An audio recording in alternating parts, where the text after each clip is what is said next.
시청자 여러분 안녕하십니까? 뉴스포 시작합니다.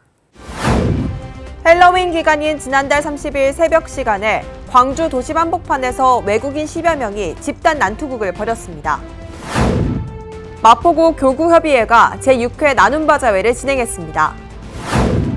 평창군이 노후경유차 운행 제한 단속 시스템을 구축했습니다. 경상북도의회가 경북도립대학교 혁신발전방안 정책토론회를 개최했습니다. 국회가 본격적인 예산심사에 돌입하면서 자치단체마다 내년도 국비 확보에 총력을 기울이고 있습니다. 극심한 가뭄으로 양파 등 밭작물 모종이 말라 죽어가고 있습니다. 농업용수도 바닥을 드러내면서 농민들이 중장비를 동원해 마을 수로까지 파헤쳐 물을 끌어모으고 있지만 역부족입니다. 전남 무안군 해제면의 고읍 저수지입니다. 최대 3만 7천여 톤의 물을 저장할 수 있는 규모로 올해 초부터 수위가 낮아지기 시작해 이제는 바닥을 훤히 드러냈습니다. 남은 물이라도 끌어보려 농민들이 설치한 관이 여기저기 거미줄처럼 얽혀 있습니다. 주민들은 올해처럼 지독한 가뭄은 처음 본다며 한숨을 내쉽니다. 인근의 밭은 물길을 찾아볼 수 없을 정도로 곳곳이 메마른 땅을 드러내고 있습니다. 제가 70년 만에 가장 심하다고 지금 보고 있는 겁니다. 작년부터 아직까지 이 저수지가 넘지를 못했어요. 비다 오면 비가 안 왔거든요.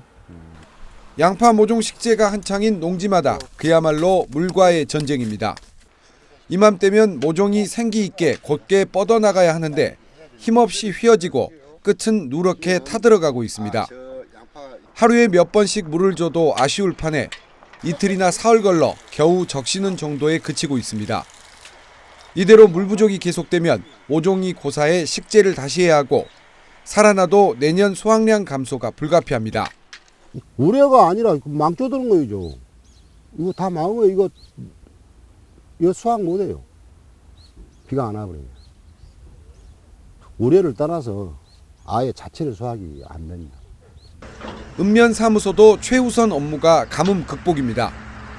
그동안 자풀과 흙으로 들어찼던 마을 하천과 배수로를 준설해 물을 가둘 수 있는 공간을 만드는데 여념이 없습니다. 물 한 톨이 귀하다 보니 마을 어귀에 흩어진 물을 모아서 다시 저수지로 끌어올리고 있습니다. 지방하천이 많은 토사 퇴적토로 쌓여 있어서 농업용수가 전혀 없는 상태였습니다. 그래서 선제적으로 퇴적토를 준설해서 농업용수를 확보하였습니다. 평년 같으면 한가로워야 할 농촌이 극심한 가뭄으로 인해 가을철부터 내년 농사를 걱정하는 처지에 놓였습니다. 헬로윈 기간인 지난달 30일 새벽 시간에 광주 도심 한복판에서 외국인 10여 명이 집단 난투극을 벌였습니다. 촬영된 영상에는 싸움 장면이 고스란히 담겼는데요. 경찰은 사건을 말리다가 폭행을 당한 외국인의 신고를 받고 수사에 들어갔습니다. 광주 도심 한복판에서 외국인들이 뒤엉켜 다투기 시작합니다. 고성을 지르고 주먹을 상대방의 얼굴에 휘두르고 심지어 종합격투기에 파운딩 기술을 쓰듯 쓰러진 사람에 올라타 주먹을 내리치기도 합니다. 집단 난투극을 벌인 외국인 가운데에는 러시아인과 우즈베키스탄 국적의 고려인도 포함된 것으로 알려졌습니다. 이들은 인근 술집에서 술을 마시다 시비가 붙어 주먹 다짐까지 이어졌고 싸움을 목격한 시민들의 신고를 받은 경찰이 출동하기 전에 사라졌습니다. 현장에서는 미국 국적의 외국인이 싸움을 말리려다 폭행을 당하기도 했습니다. 이 미국인이 지난 4일 집단 난투극을 경찰에 신고하면서 사건이 뒤늦게 알려지게 됐습니다. 경찰은 집단 난투극을 벌인 이들이 범죄 조직에 연루된 것은 아닌 것으로 보고 CCTV 영상을 확보해 외국인들의 신원을 특정하고 있습니다. 현재까지는 그렇게는 안 보고 있는데 이제 수사가 진행돼봐야 정확하게 확인이 되겠죠. 현재까지는 저희들이 파악하고는 집단 조직성 범죄를 보기는 좀 어렵고요. 경찰은 난투극을 벌인 외국인들의 신원과 소재를 파악하는 대로 정확한 사건 경위를 조사할 방침입니다. 수도권 소식입니다. 마포구 교구협의회가 지역에 소외된 이웃을 돕기 위한 제6회 나눔바자회를 진행했습니다. 따뜻한 겨울나기 섬금과 마포 인재육성 장학금을 마련하고자 운영된 건데요. 많은 주민들이 자리에 함께했습니다. 10월 28일 마포구청 광장에서 제6회 나눔바자회가 열렸습니다. 마포구 교구협의회 주관으로 개최된 이번 행사는 오전 10시 30분 나눔바자회 선포와 함께 모든 부스에는 많은 주민들이 함께했습니다. 여기 마포구청에 하얀 천막이나 이런 게 있으면 제일 첫 번째로 와요. 여기 저희 동네에서 이런 장터가 자주 열렸으면 좋겠고요. 이렇게 자주 열려서 좋은 물건들 싸게 구입할 수 있어서 너무 좋습니다. 의류, 먹거리, 안마 서비스 등을 직접 제공하며 누구보다 이웃사랑에 힘쓴 부스 운영자들도 뜻깊은 행사에 만족감을 표현했습니다. 네, 저희 마포구에 있는 교회들이 마포 구민들을 위해서 준비한 바자회고요. 이 바자회에서 모금된 돈으로 따뜻한 겨울나기 성금도 보내고 또 장학금도 마련을 해서 미래의 인재들을 육성하는 일이라고 하니까 모두가 다 함께 마음을 모아서 나왔습니다. 오늘 나오신 분들도 너무 많고 관심도 많이 가져주셔서 너무 마포구에 따뜻한 마음을 가지신 분들이 많이 계신 것 같아요. 소외된 이웃을 돕기 위해 운영된 제6회 나눔바자회는 성금 및 장학기금 전달식을 끝으로 성황리에 마무리됐습니다. 지난 9월 큰 사랑을 받았던 마포 사랑상품권이 추가 발행됩니다. 마포 사랑상품권은 지역 내 생활 밀집시설에서 사용할 수 있는 상품권으로 구매 시 10%의 할인과 소비 시 30% 소득공제를 받을 수 있는 장점이 있습니다. 서울 시내 6개 자치구에서만 추가 발행됩니다. 지역경제 활성화를 위한 마포사랑 상품권이 11월 8일 추가 발행됩니다. 발행권종은 만원, 5만원, 10만원권으로 10%의 할인율로 개인당 월 70만원까지 구매할 수 있습니다. 단 보유 한도는 200만원이고 유효기한은 발행 후 5년입니다. 구매 가능한 앱은 서울 페이플러스, 신한플레이, 신한솔, 티머니페이, 머니트리 총 5개입니다. 이번 발행은 조기 완판으로 추가 발행을 요청하는 소비자와 소상공인의 현장 목소리를 반영한 것으로 서울시내 자치구 중 마포구를 포함해 구비 부담 의사를 밝힌 6개 자치구에서만 시행될 예정입니다. 광역시 소식입니다. 이장우 대전시장이 동구청을 찾았습니다. 시정 핵심 과제 추진을 위한 지역 주민들의 의견을 수렴하는 시간을 가졌습니다.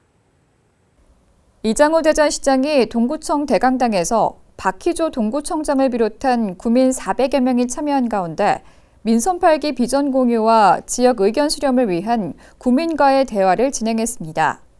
이날 행사는 민선 8기 100대 핵심 과제 발표와 연계해 비전과 핵심 사업을 공유하고 지역 주민 의견을 가감없이 청취해 시와 자치구의 상생 협력을 한층 더 강화하기 위해 마련했습니다. 이에 이 시장은 시와 자치구 연계 핵심 사업 현장인 대전 역세권 복합개발 사업지를 방문한 후 동구청사를 찾아 구민들을 만났으며 지역의 수건 사업에 대한 의견을 듣는 등 소통의 시간을 가졌습니다. 한편 이 시장은 동구 구민과의 대화를 시작으로 11월 23일 중구, 25일 서구, 12월 1일 대덕구, 12월 2일 유성구에서 구민과의 대화를 이어갈 예정입니다. 도심을 둘러싸고 있는 대전 둘레산길이 그 가치를 인정받아 국가숲길로 지정됐습니다. 대전 관광의 새로운 활력소가 될 것으로 기대됩니다. 대전 둘레산길이 대한민국 제7호 국가숲길로 지정됐습니다. 국가숲길은 산림 생태적 가치나 역사, 문화적 가치가 높아 체계적인 운영 관리가 필요한 숲길에 대해 산림청장이 지정고시하는 제도로 2020년 6월 도입된 이래 지리산 둘레길, 대관령 숲길 등 전국 유명 숲길 6곳이 지정됐습니다. 대전 둘레산길은 다른 국가숲길에 비해 인지도는 낮으나 전국에서 유일하게 산길이 도심을 둘러싸고 있어 도심 경관과 산림 생태 자원을 동시에 접할 수 있는 장점이 높은 평가를 받았습니다. 이에 대전시는 대전 둘레산길 활성화와 경쟁력 있는 국가숲길 조성을 위해 내년부터 숲길 주변에 안내센터, 숲속 야영장, 숲속 산장 등 편의시설을 확충해 나갈 계획입니다. 대구시가 글로벌 전시 컨벤션 전문 기업인 메시 인터내셔널과 함께 메타버스 기반의 가상 전시장 구현을 위한 업무 협약을 체결했습니다. 엑스코가 7일 글로벌 전시 컨벤션 전문 기업인 메시 인터내셔널과 함께 메타버스 기반의 가상 전시장 구현을 위한 업무 협약을 체결했습니다. 협약에 따라 엑스코 전시장과 회의실의 메타버스 구축 협력 지원과 하드웨어 및 이동 통로 등 주요 필요 정보 지원 등의 양사가 보유한 역량과 인프라로 메타버스 공간을 조성해 나갈 예정입니다. 엑스코는 전시과 회의실의 메타버스 공간 구현을 연내 우선 추진할 계획입니다. 메타버스가 구현되면 국내외 전시 주최자들은 실제 전시장에 방문하지 않아도 장비 배치와 이동 동선을 직접 설계할 수 있고 회의 공간도 자유롭게 변경할 수 있어 편의성을 도모할 수 있습니다. 강원도 소식입니다. 평창군은 기존 다목적용으로 설치된 CCTV 3개 지점, 6개 차선에 노후 경유차 운행 제한 단속 시스템을 구축했다고 밝혔습니다. 이번 사업은 제4차 계절관리제 대비 및 미세먼지 저감의 일환으로 실시되며 단속 지점은 박림면 문제 정상, 봉평면 면온 RC 고속도로 출구, 대관령면 대관령 RC 고속도로 출구입니다. 미세먼지 저감 및 관리에 관한 특별법에 따라 비상 저감 조치 발령일 오전 6시부터 오후 9시까지 배출가스 5등급 차량이 운행할 경우 최초 적발 시점에서 1일 1회 10만 원의 과태료 처분을 받게 됩니다. 다만 배출가스 5등급 차량이라도 저공해 조치 완료 차량과 영업용 자동차, 긴급 자동차, 국가 유공자 차량 등은 단속에서 제외됩니다. 자세한 배출가스 등급은 자동차 배출가스 누리집 또는 콜센터를 통해 확인할 수 있습니다. 충청도 소식입니다. 김영환 충북도지사가 레이크파크 르네상스와 관련해 안전을 확보하라고 강조했습니다. 김 지사는 최근 발생한 안전사고와 재해 등을 다시 생각하면서 도정의 중심에는 항상 안전이 우선시돼야 한다고 강조했습니다. 또한 김 지사는 백두대간을 넘어 인접지역과 소통을 강화할 수 있는 방안을 찾고 세종역의 문제를 넘어 세종시와 관계를 강화할 방안을 찾아야 한다고 강조했습니다. 이어 카이스트와 함께하는 글로벌 바이오 캠퍼스 유치에 대전시가 함께한다는 것은 매우 중요한 의미가 있다며 충북이 인접지역과의 연결고리를 찾고 문을 열면 물류와 산업, 삶의 중심으로 부상할 수 있을 것이라고 덧붙였습니다. 경상도 소식 전해드립니다. 경상북도는 전자상거래 업체인 쿠팡과 온라인 농특산물 유통 인프라 확대를 위한 업무 협약을 체결했습니다. 이날 협약식에는 이철우 경상북도 도지사와 박대준 쿠팡 대표, 경북 농특산물 쇼핑몰 사이소 농가 및 유관기관이 참석했습니다. 이번 업무 협약은 쿠팡의 특화 서비스인 로켓 배송을 통한 지역 우수 농특산물 판매 확대를 위한 것입니다. 이날 협약은 도내 우수 농특산물을 발굴하고 마케팅 활성화 및 판로 확대 지원을 통해 소비자 인지도 제고와 농업인의 소득 증대를 목적으로 하고 있습니다. 이를 위해 경북도는 지역 우수 농특산물의 생산과 쿠팡 로켓 배송 입점 및 판매 활성화 지원을 하고 쿠팡은 마케팅, 기획 할인 행사 지원과 우수 농특산물 발굴에 협력하기로 했습니다. 또 경북도 온라인 농특산물 쇼핑몰 사이소와 함께 사먹자, 사이소 먹거리 자랑 기획관을 개설해 지역의 우수 농특산물을 쿠팡을 통해 전국의 소비자들에게 판매할 예정입니다. 한편 협약식에 이어 개최된 쿠팡 로켓 배송 입점 품평회에 지역 우수 농특산물 생산 농가 및 업체 20여 곳이 참여해 쿠팡 물류센터로의 공급 및 로켓 배송 입점에 대한 맞춤형 제품 품평도 이뤄졌습니다. 이철우 경상북도 도지사는 국내 이커머스 선도 기업인 쿠팡과의 협업을 통해 이를 실현하고 나아가 경북이 K농식품, K푸드를 선도하는 역할을 수행할 것으로 기대한다고 밝혔습니다. 경상북도 의회는 지난 7일 도청 안민관 다목적홀에서 150여 명의 교직원 및 관계자와 함께 경북도립대학교 혁신발전방안 정책토론회를 개최했습니다. 이날 토론회는 학력 인구 급감, 산업구조 재편 등에 따른 고등교육 환경 변화에 도립대 본연의 기능 유지, 정부의 대학 정책 변화에 능동적 대처를 위해 경북도립대학교 혁신 발전 방안을 모색하기 위해 마련됐습니다. 정책토론회에서는 경북도립대학교 혁신 발전 방안이란 주제로 김병태 연구위원이 주제 발표를 했고 이에 대한 토론자들의 활발한 토론이 이어졌습니다. 발제를 맡은 김병태 연구위원은 학령 인구 감소에 따른 신입생 충원율 하락, 경북 내 연구인력 정체 등 경북도립대학교 혁신 발전 방안 마련의 필요성을 강조했습니다. 또 발전 방안으로 기존 학과 통폐합 및 신규 학과 신설, 4년제 대학 전환 등을 도립대 부속기관으로 설치할 필요 등의 방안도 제시했습니다. 이후 토론회에서 좌장을 맡은 최태림 경상북도 행정보건복지위원장은 경북도립대학교가 현재 2년제 또는 4년제로 전환될 때 지역 특성 반영이 필요하며 경상북도에서 충분한 예산을 투입해 지역 활성화에 기여할 수 있는 대학이 되도록 힘쓰겠다고 강조했습니다. 지난 9월 태풍 흰남노로 피해를 입은 포항이 철강산업 위기 극복에 신호탄을 쏘아 올렸습니다. 포항시가 산업위기 선제 대응 지역으로 지정됐는데요. 태풍 피해 여파가 남은 철강산업의 재건과 침체된 지역 경기 회복에 디딤돌이 될 것으로 기대됩니다. 포항시는 3일 산업위기 선제대응 지역 지정 및 안전도시 포항 건설에 대한 기업 설명회를 개최했습니다. 시는 산업위기 선제대응 지역으로 지정돼 태풍 흰남노로 인한 피해 복구에 범정부적 지원을 받게 된 바 피해 중소기업 100여 개사를 대상으로 기업체 지원 내용을 안내하고 안전도시 종합 추진 계획을 설명하며 소통의 시간을 가졌습니다. 시는 기업체 대상 긴급경영 안정자금 200억 원 선지원, 흰남노 피해금융 지원 방안에 따른 대출 만기 연장 또는 상환 유예 등 금융지원, 지방투자 촉진 보조금 지원 비율 상향 조정 등 연내 지원책을 안내했으며 재난 인프라 구축, 제도 개선 등 총 3조 6,774억 원 규모의 안전도시 종합 추진 계획안에 대해서도 설명했습니다. 포항시는 태풍 흰남노로 인해 막대한 경영 손실을 겪고 있는 경영주들의 고통을 덜고 지역 경제가 빠르게 정상화될 수 있도록 전 행정력을 집중해 국비 확보와 건의 사업 확정을 위해 노력할 계획입니다. 광주 전남 소식입니다. 광주광역시가 민선 8기 공약으로 추진하던 수소트램 도입에 속도를 늦추기로 했습니다. 다른 지자체의 진행 상황을 좀 더 지켜보겠다며 내년 예산에 편성할 계획이었던 용역비 2억 원을 반영하지 않기로 했습니다.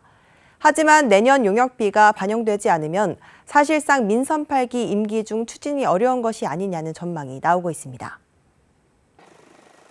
광주시 수소트램은 당초 시 예산 720억 원을 들여 농성역에서 광주기아 챔피언스 필드까지를 잇는 1단계 구간을 추진해왔습니다. 오는 2026년 완공을 목표로 내년에는 용역비 2억 원을 반영할 계획이었습니다. 이후 2단계로 광주역에서 광주 송정역을 잇는 구간을 국비 등 7,600억 원을 들여 조성할 예정이었습니다. 강기정 광주시장은 이 같은 트램 사업 계획 추진을 멈추겠다고 밝혔습니다. 법 개정과 타 지자체의 추진 상황을 좀 더 지켜볼 필요가 있다는 이유에서입니다. 사회적 합의의 필요성, 그리고 타 시도 트램의 장단점 추진 과정도 지켜봐야 된다. 도시철도 2호선도 불명확한 상황에서 수소 트램을 강행하는 데 대한 여론의 반발과 예산 부담도 이 같은 판단에 영향을 준 것으로 풀이됩니다. 강 시장은 수소 트램을 완전히 포기한 것은 아니라며 여전히 불씨는 살려뒀습니다. 내년 예산 용역을 추진하지 않는 걸 원칙으로 하되 속도 조절을 통해서 이 트램은 추진해 가겠다. 하지만 내년 타당성 용역을 실시하지 못한다면 민선 8기 내 수소 트램 도입 공약은 사실상 물 건너간 것 아니냐는 전망도 나오고 있습니다. 한국수출입은행 지역 출장소를 폐쇄하려는 정부 계획에 정치권과 지역 기업들의 반발이 거세지고 있습니다. 정부는 공공기관 혁신을 명분으로 내세웠지만 지역 정치권은 기업의 경쟁력을 약화시키려는 균형 발전 역행 꼼수라고 규탄했습니다. 2013년 문을 연 한국수출입은행 여수 출장소입니다. 지난 5년 동안 전남 동부권 기업에 6천억 원에 달하는 자금을 지원했고 해외 투자 등 다양한 무역 정보를 제공해왔습니다. 전남에서 이런 역할을 하는 공적 금융기관은 여수 출장소가 유일한데 정부는 최근 여수를 비롯해 구미와 원주 출장소 폐쇄를 추진하고 있습니다. 지역 기업들은 정부가 시장 논리와 효율성을 앞세워 공적 역할을 포기하려 한다고 반발하고 있습니다. 공공기관 운영위원회 등이 열려서 심의 과정을 거치게 되는데요. 저희 지역의 목소리를 명확히 전달을 하고 폐쇄가 되지 않도록 노력할 계획입니다. 정치권에서도 수출입은행 지역 출장소 폐쇄가 균형 발전에 역행하는 꼼수 혁신안이란 규탄이 이어지고 있습니다.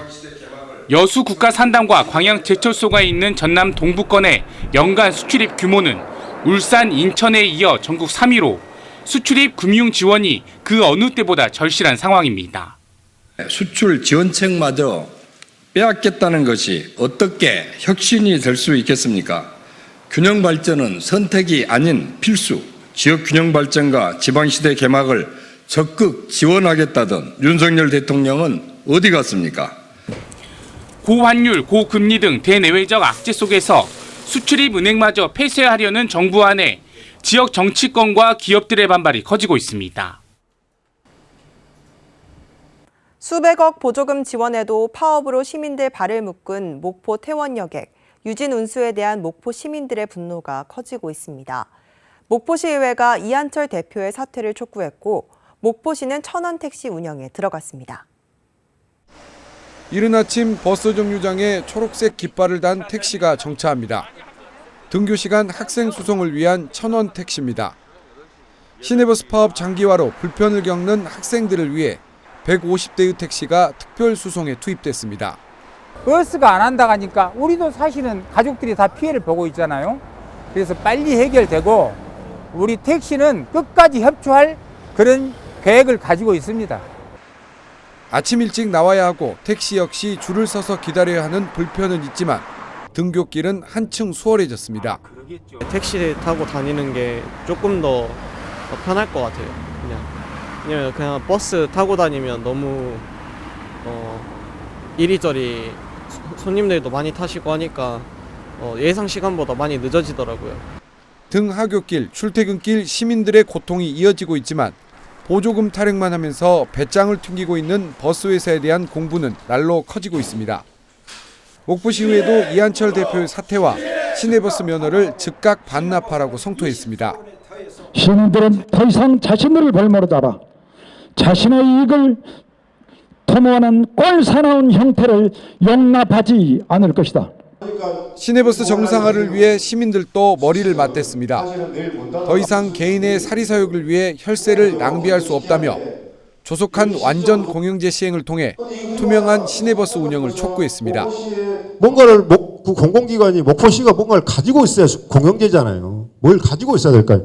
회사의 운영권을 가지고 있든지 회사의 버스의 노선권을 가지고 있든지 뭘 가지고 있어야 이게 뭐가 되는 거잖아요. 특히 수백억 혈세가 어떻게 쓰였는지 수사와 감사를 통해 명백히 밝혀야 한다고 목소리가 높아지고 있습니다.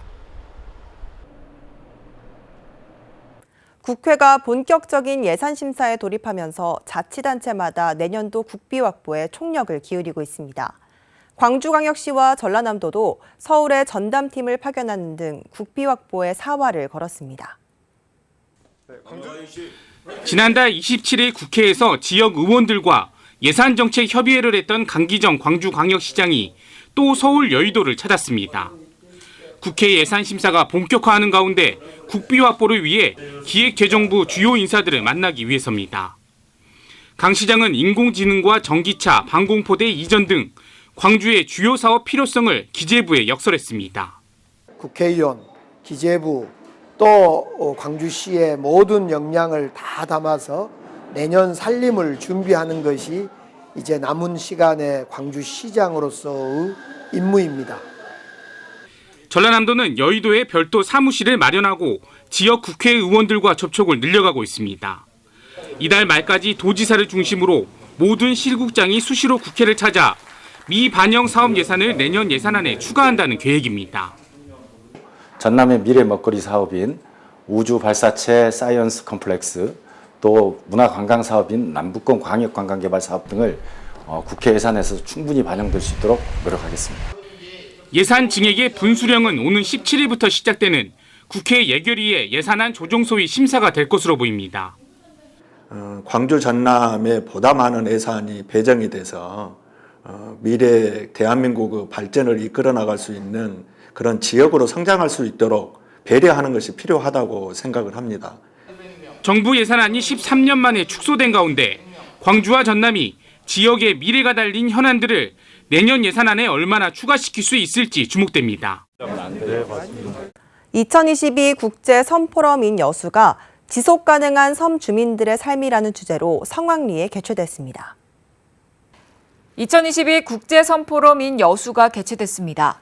이번 포럼은 영국과 캐나다, 일본, 한국 4개국 전문가와 관계자 450여 명이 참여한 가운데 섬의 주인공인 섬 주민의 삶에 초점을 맞춰 교통과 경제, 의료, 복지 등 정주 여건 개선을 위한 실효성 있는 의견들이 개진됐습니다. 여수시가 소라면을 시작으로 11월 14일까지 21개 수매 현장에서 2022년산 공공비축 미곡을 매입합니다. 금년 매입 물량은 전년보다 22% 증가한 4만 4천여 포대로 농가 편의를 위해 톤백과 포대별로 나눠 매입하게 됩니다. 매입 품종은 신동진과 새청무 2개 품종이며 매입 가격은 수확기 기준 전국 평균 쌀값으로 결정됩니다. 50세 미만 성인의 암 발병률이 전 세계적으로 증가하고 있으며 앞으로 더 심해질 수 있다는 연구 결과가 나왔습니다. 특히 붉은색 고기와 설탕이 많이 포함된 서구화된 식단이 암 발병률을 높이는 데 적지 않은 영향을 끼치기 때문에 채소 섭취의 비중을 높이는 등 철저한 식단 관리가 필요합니다. 이상 뉴스 마칩니다. 시청해주신 여러분 고맙습니다.